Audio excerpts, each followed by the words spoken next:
Yon mga lods, good morning, good morning. So mapagpalang araw naman sa atin lahat. Ito na yung update nung ginagawa nating pavilion. Medyo naabala tayo ng ulan ng mga nakaraang araw. Ayan na siya ngayon. Sobrang ginagawa nating process na ito gumamit tayo ng tubular na 1.5 by 2 by 4 at saka yung ginamit nating parlina rito 1.5 din na 2 by 3.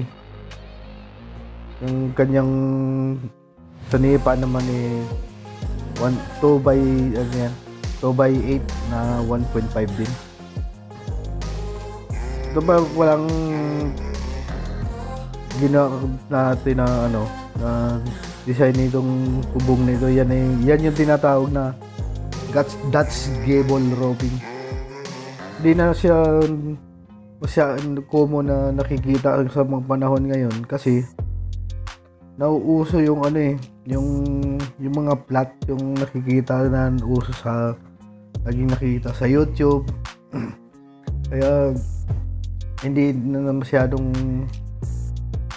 na yung na to, yung kanyang yung design na ganito, hindi na masyadong pangkaraniwan na nakikita.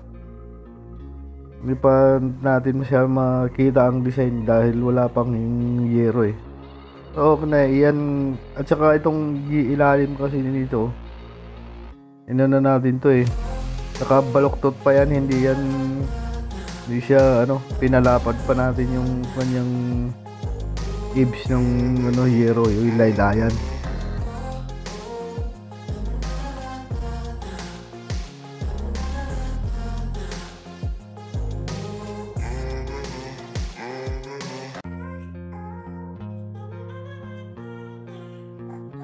Itong ilalim na to, ginawa natin roof beam niyan 316 by 1 in 1 half na angle bar. Ganyan lang para makatipid ng buhos yung simento. Konti na lang lods, mga next week siguro mag-yero na tayo dyan. Ayan yung ilayan niya nakaangat yan inangat ng mga ilang pulgada rin yan, 12 inches yung inangat niyan, kaya nakaganyan siya. Ayun yung sa taas niya, pag naragyan na sinipay, magandang tignan niya, labas na labas ng pagka Dutch gable design yan.